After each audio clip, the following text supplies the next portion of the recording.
அனைவருக்கும் வணக்கம். வாழிய நலம். 2026ஆம் ஆண்டு விருச்சிக ராசிக்காரர்களுக்கெல்லாம் எப்படி இருக்கும் அப்படிங்கிறத பார்க்க போறோம். விருச்சிக ராசிக்கு 8ஆம் பாவத்துல குரு இருக்கிறது அப்படிங்கிறது மைனஸ். என்னன்னா 2ஆம் பாவகத்துக்குரியவர் 5ஆம் பாவகத்துக்குரியவர் குரு பகவான்.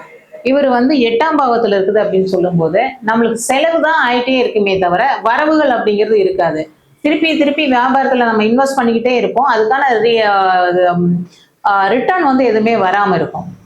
இன்னொன்னு என்ன அப்படின்னா, விருச்சிக ராசிக்கு 4ஆம் பாவத்துல ராகு. ஏதோ ஒரு சோம்பேறித்தனம், ஏதாவது ஒரு நோய் வந்துகிட்டே இருக்கும். இல்ல சளி பிடிக்கும், சளி பிடிச்சா அப்புறம் காய்ச்சல் வரும். காய்ச்சல் வந்துச்சு அப்படி சொன்னா கைகால் வலி வருது அப்படிங்கிற மாதிரி ஒரு சோம்பேறித்தனத்தை கொடுத்துக்கிட்டே இருக்கும்.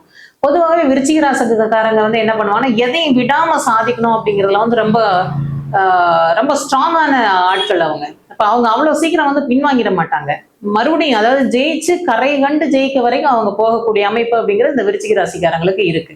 இந்த விருச்சிக ராசி மனம் அப்படிங்கிறது என்னன்னா காலபுருஷனின் 8வது வீடு. அப்ப 8வது வீடா இருக்கும்போது இது நீர் ராசி, ரகசியமான ஒரு ராசி. இதுக்குள்ள என்ன இருக்கு அப்படிங்கிறதே நம்மளால ஜட்ஜ் பண்ண முடியாது. அப்ப அவங்களுடைய அறிவு எப்படியாவது யோசனை பண்ணி அதை எப்படி சக்சஸ் பண்ணலாம் அப்படிங்கறதுல முழுமையா யார்கிட்டையும் ஷேர் பண்ண மாட்டாங்க. அவங்களாம் முடிவெடுத்து அந்த விஷயத்தை கடந்து ஜெயிக்கிறதுக்கான எல்லா ஏற்பாடுகளையும் பண்ணக்கூடிய அமைப்பு அப்படிங்கிறது இந்த விருச்சிக ராசிக்காரங்களுக்கு இருக்கு. 5ஆம் பாவத்துல சனி இருக்கு. அப்ப இவங்க போடுற கணக்குகள்லாம் கரெக்டா வருமானா இப்ப தப்பாதான் வரும். இன்னொன்னு, விருச்சிக ராசிக்கு 10ஆம் பாவத்துல கேது உட்கார்ந்து இருக்கிறார். அப்ப தொழில் வகையில ரொம்ப ஒரு டைட்டான சுச்சுவேஷன் அப்படிங்கிறது வரும். இன்னொன்னு என்ன அப்படின்னு சொன்னோம்னா, 10ஆம் பாவத்துல கேது இருக்கும்போது இன்னும் ஒன்றுக்கு மேற்பட்ட தொழிலை செஞ்சு பார்க்கலாமா, இது இருக்கட்டும் இன்னொன்னு சேர்ந்து செய்யலாமா அப்படிங்கிற மாதிரியான எண்ணங்கள் வரும். ஆனா அந்த மாதிரியான விஷயங்களுக்கு எல்லாம் போகக்கூடாது. குடும்பஸ்தானம் அப்படிங்கிற இடத்துல குரு இருக்கு. இது வேலை நிமித்தமாகவோ அல்லது தொழில் நிமித்தமாகவோ அடிக்கடி குடும்பத்தை பிரிஞ்சிருக்கக்கூடிய சூழ்நிலைகள் அப்படிங்கிறது இந்த குரு கொடுக்கும். ஜூன் மாசத்துக்கு அப்புறம் இந்த நிலை அப்படிங்கிறது மாறும். இல்ல ஒரு டிரான்ஸ்ஃபர்ல கணவனோ மனைவியோ டிரான்ஸ்ஃபர்ல தூரத்துல இருக்கிற மாதிரி இருக்கும். மந்த்லி ஒன்ஸோ அல்லது வீக்லி ஒன்ஸோ பாக்குற மாதிரியான சூழ்நிலைகள் இருக்கும். அப்படி எதுவுமே இல்லைனாலும் வேலைப்பளு காரணமாக உள்ளூர்லயே இருந்தாலும் அவங்க மீட் பண்ணிக்கக்கூடிய நேரம் அப்படிங்கிறது ரொம்ப கம்மியா தான் இருக்கும்.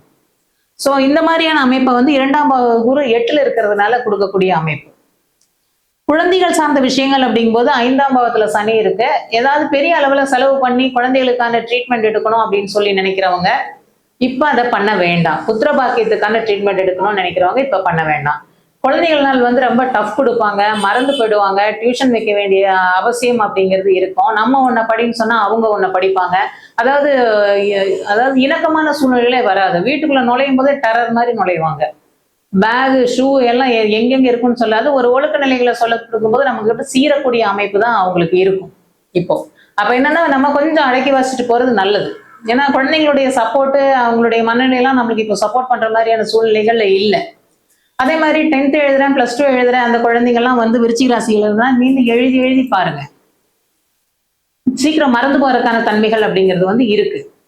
இன்னொன்னு என்ன அப்படின்னு பாத்தீங்கன்னா, 5ஆம் பாவம் சனி அப்படிங்கிறது நம்மளுடைய நுண்ணறிவு ஸ்தானத்தை கொடுக்குது. மேத்ஸ்ல நிறைய மிஸ்டேக் பண்றதுக்கான வாய்ப்புகள் அப்படிங்கிறது அதிகமாவே இருக்கு.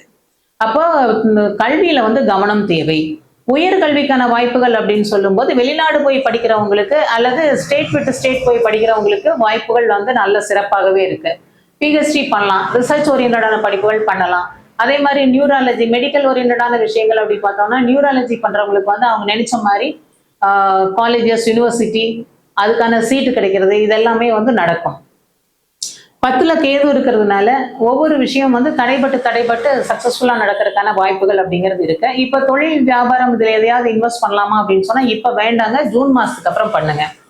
சரி, இப்ப எனக்கு என்னோட தசாபுத்திகள் நல்லா இருக்கு, என்கிட்ட பணம் இருக்கு, இதெல்லாம் என்ன இன்வெஸ்ட் பண்ணலாம் அப்படின்னு சொல்லி பார்த்தா யோசிக்கவே வேண்டியது இல்லைங்க. இடத்துல போடுங்க, காம்ப்ளெக்ஸ்ல போடுங்க. 2வது ஷேர் மார்க்கெட்ல போட்டீங்கன்னா இப்போ உங்களுக்கு கரெக்டா வராதுங்க. 6 மாசத்துக்கு அப்புறம் போடுங்க. ஜூன் மாசத்துக்கு அப்புறம் ஷேர் மார்க்கெட்ல போடுங்க. தங்கம் வாங்குங்க, பில்டிங் வாங்குங்க, வண்டி வாகனங்கள் வாங்குங்க. இது எல்லாமே புதுசா பிராண்டடா, அதாவது ட்ரெண்டியா இருக்கக்கூடிய விஷயங்கள், காஸ்ட்லியான லக்ஸரியான வாகனங்கள் வாங்குவதற்கான அமைப்புகள் அப்படிங்கிறது இருக்கு. அப்ப துளாராசிக்கு திருமணம் அப்படிங்கிறது மட்டும் ஒரு 6 மாசத்துக்கு அப்புறம் தான் அமையும். அதாவது இப்பவா அப்பவான்னு சொல்லி இது வச்சுக்கலாமா வேண்டாமா அப்படிங்கிற மாதிரியான இழுபறியாக இருந்த குடும்ப வாழ்க்கை அல்லது கணவன் மனைவியுடைய வாழ்க்கை இருக்கு அப்படின்னு சொன்னா அவங்களுக்கு டைவர்ஸ் கிடைச்சிடும். ஏன்னா குரு 8ல இருக்கும்போது எண்ணத்தை பிரிக்கணுமோ பிரிச்சு செட்டில் பண்ணி விட்டுருவாரு. அதே மாதிரி லவ் அஃபேர்ல இருக்கிறவங்களுக்கு இப்ப போய் பேச்சுவார்த்தை நடத்துனீங்க அப்படின்னு சொன்னீங்கன்னா அது ஃபெயிலியர் ஆயிடும். அது சரியா வராது. அதனால இந்த மாதிரியான விஷயங்கள் வந்து எப்ப பண்ணலாம் அப்படின்னா ஜூன் மாசத்துக்கு அப்புறம் பண்ணுங்க. இது எல்லாமே சக்சஸ் ஆகும். குரு வந்து உங்களுடைய ராசிக்கு 9ஆம் பாவகத்துல உச்சமடைஞ்சு உட்காருவார். அப்ப வந்து நீங்க நினைக்கிறத சக்சஸ் பண்ணி கொடுப்பாரு. 2வது உங்களுடைய ராசியை அந்த குருவினுடைய பார்வை அப்படிங்கிறது உங்க ராசி மேல விழும். குரு பார்க்க கோடி நன்மை இல்லையா? அப்ப எல்லா நன்மைகளும் நடக்கிறதுக்கான வாய்ப்புகள் அப்படிங்கிறது இருக்கு. பொலிட்டிக்கல் அப்படிங்கும்போது விருச்சிக ராசிக்கும் அரசாங்கம் சார்ந்த உத்தியோகங்கள் அப்படிங்கிறதுக்கு வந்து பயங்கரமான தொடர்பு இருக்குங்க. எப்பவுமே வந்து சூரியனும் செவ்வாயும் பரிவர்த்தனை யோகத்துல எல்லாம் இருந்ததுன்னா பெரிய அளவுல அதிகார தோரணை உள்ள பதவிகள் இருப்பாங்க. பச்சைங்களை சைன் பண்ணக்கூடிய அமைப்புகள் இருக்கு. இப்ப அரசாங்க உத்தியோகத்துக்கு எக்ஸாம் எழுதுறவங்க எல்லாமே வந்து கண்டிப்பா எழுதலாம். கிடைக்கிறதுக்கான வாய்ப்புகள் அப்படிங்கிறது வந்து இருக்கு. இது உங்களுடைய திசாபுத்திகளை அனுசரிச்சிருக்குங்க. உங்க ஜாதகத்துல செவ்வாயும் சூரியனும் என்ன பொசிஷன்ல இருக்காங்க அப்படிங்கிறத பொறுத்து தான் இது அமையும். அப்போ பொதுவா வந்து எக்ஸாம் எழுதலாமான்னா தாராளமா எழுதுங்க. கண்டிப்பா கிடைக்கிறதுக்கான வாய்ப்புகள் அப்படிங்கிறது 90% வந்து உங்களுக்கு பிரகாசமா தான் இருக்கு. பொலிட்டிக்கல் சம்பந்தமான விஷயம் அப்படிங்கும்போது என்ன அப்படின்னு சொன்னா பிளான் நல்லா பண்ணுவீங்க. நீங்க யாரும் பிளான் பண்ணி கொடுப்பீங்க. நல்ல சக்சஸ் பண்ணக்கூடிய அமைப்பு அப்படிங்கிறது இருக்கு. இந்த எலெக்ஷன் சம்பந்தமான விஷயங்கள்ல இறங்கணும் அப்படின்னு சொல்லும்போது கொஞ்சம் பணம் மட்டும் கவனமா பார்த்து பண்ணணும். இன்வெஸ்ட்மெண்ட் பண்ணணும் அப்படிங்கிற மாதிரி போச்சுன்னா கொஞ்சம் சிக்கல் வந்துடும். ஏன்னா குரு வந்து 8ல இருக்கிறாரு.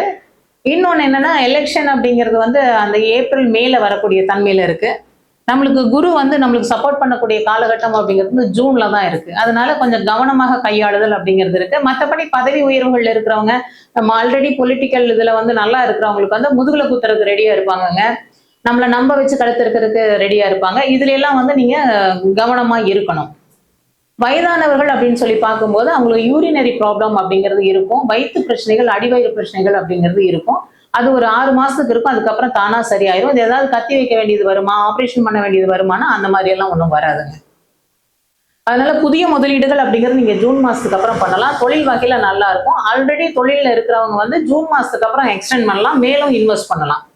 இப்போ அப்படிங்கும்போது ஒரு 6 மந்த்துக்கு வந்து பெரிய அளவுல வந்து ரிஸ்க் எடுக்காம இருக்கிறது வந்து ரொம்ப நல்லது.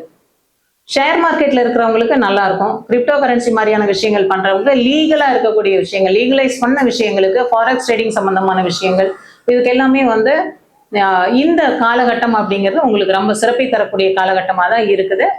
இப்போ நல்லா இருக்கும், அதுக்கப்புறமும் நல்லா இருக்கும். ஸோ 2026 அப்படிங்கிறது விருச்சிக ராசிக்காரங்களுக்கு வந்து 75% வந்து நல்லா இருக்கு. கொஞ்சம் 25% மட்டும் நான் சொன்ன மாதிரியான விஷயங்கள கொஞ்சம் கவனம் செலுத்துங்க. தேவையில்லாம பணம் செலவு பண்ணி, அதாவது எல்லாமே கூடி வரும்போது தான் நம்ம வந்து அதை நோக்கி நகரணும். இப்போ மைனஸா இருக்கும்போது என்ன ஆகும்னா நம்ம பண்ணக்கூடிய எக்ஸ்பென்ஸ் அப்படிங்கிறது நம்மளுடைய டைம், மணி எல்லாமே விரயமாகக்கூடிய தன்மையில போய் முடியும். இது எல்லாத்தையும் விட உங்களுடைய ஜாதகத்துல என்ன தசாபுத்திகள் நடக்குது, எந்த கிரகங்கள் எங்கிருந்து திசை நடத்துது அப்படிங்கிறதெல்லாம் ஆராய்ச்சி பண்ணிட்டு அதற்கான முயற்சிகளோட இதையும் கம்பேர் பண்ணி, இந்த கோல்சார பகுதிகளையும் கம்பேர் பண்ணி நீங்க உங்களுடைய முடிவுகளை எடுக்கணும் அப்படின்னு சொல்லிட்டு மீண்டும் உங்களை அடுத்த பதிவில் சந்திக்கிறேன். லைக் பண்ணுங்க, ஷேர் பண்ணுங்க, கமெண்ட் பண்ணுங்க. நன்றி, வணக்கம்.